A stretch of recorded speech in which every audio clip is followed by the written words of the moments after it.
Teduray tribe is a Filipino indigenous ethnic group recognized for the rich cultural heritage and strong sense of community.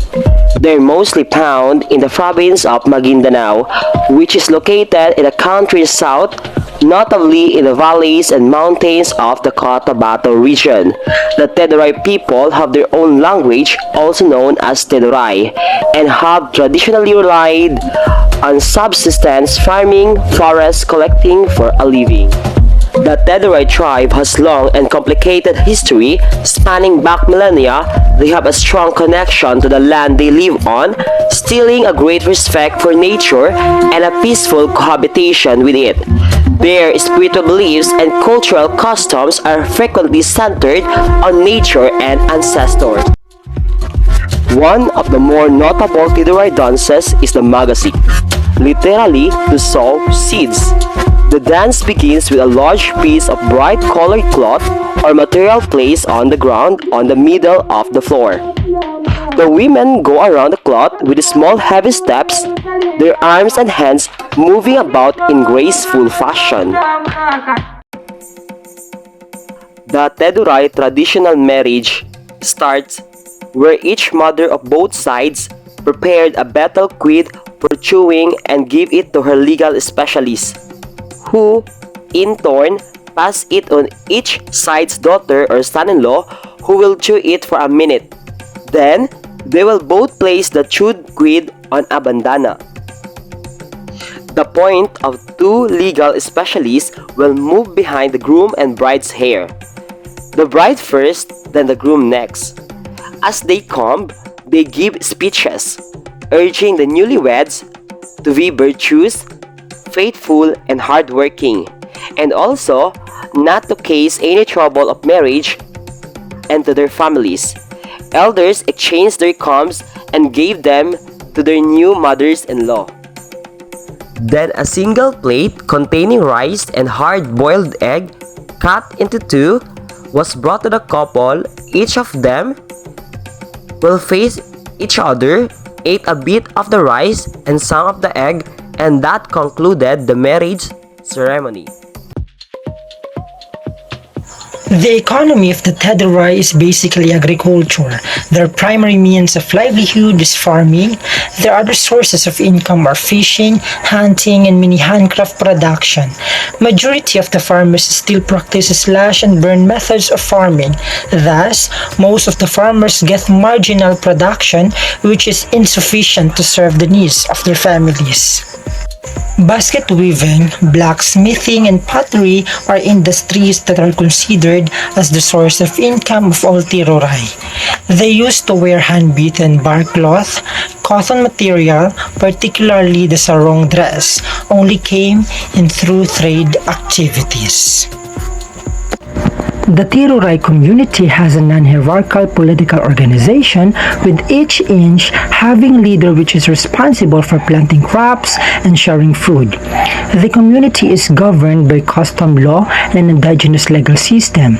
An expert in custom law is called Kafi Dowan.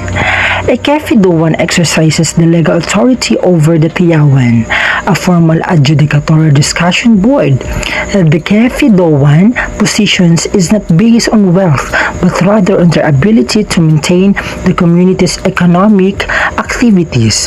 The Kafi Dowan's main responsibility is to respect and satisfy the rights and feelings of all involved in a settlement case.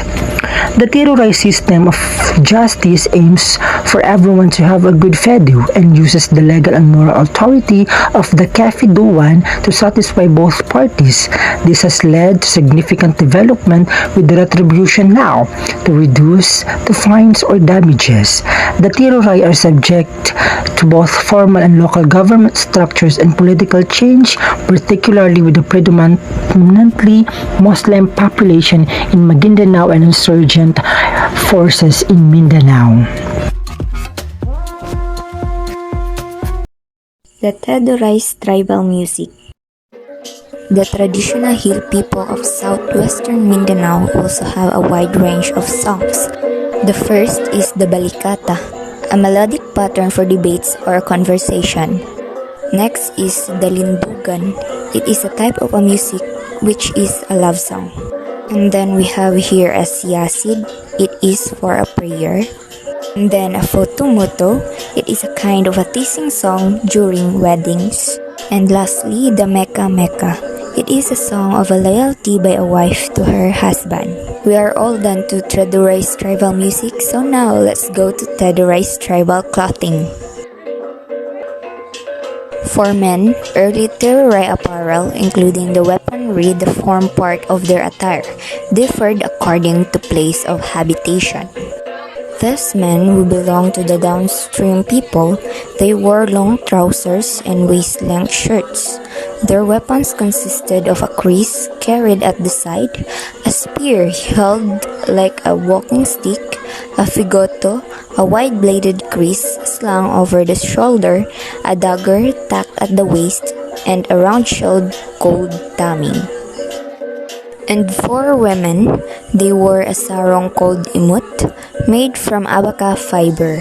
The woman also wore rinti, a series of brass bracelets of different sizes, extending from the wrist and up to the forearm, a brass cord and a belt decorated with small jingling bells, anklet rings, necklaces of glass beads and colored crystals, and the kimagi, a necklace made of gold. The Teduray women were never without knife and a small basket that carried wherever they went. Both men and women wore the sayaf, a shallow conical hat made from buri, worn as a protection against the heat of the sun. Dance culture. One of the more notable Teduray dances is the magasin, literally, to sow seeds. The dance begins with a large piece of bright colored cloth or material placed on the ground or on the middle of the floor. The women go around the cloth with small heavy steps, their arms and hands moving about in graceful fashion. Bunom is the Teduray weaving tradition. A Teduray household will easily be distinguished by the presence of traditional baskets, most common of which is the biton, a squarish round basket used to put harvested, such as corn, rice, vegetables, and other crops. Teduray beliefs. According to the Teduray, the world was created by the female deity Menadin, who had a brother named Tolos, also called Meketufu and Swala. Tolos is the chef of all good spirits who bestow gifts and favors upon human beings. He goes around with a retinue of messengers called Tilaki.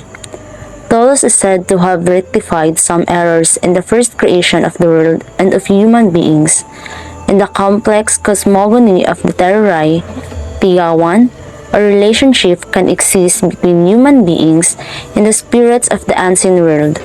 The universe, according to the Teduray, is the abode of various types of epio or people. There are visible ones, the Kilawan, human beings, and invisible ones, the Meganilo spirits. The latter may be seen but only by those in this world possessing special powers or charisma. It is believed that the spirits live and thrive and perform tasks in the other world, much as they did on earth. While good spirits abound in the world, there are also bad spirits are called busaw.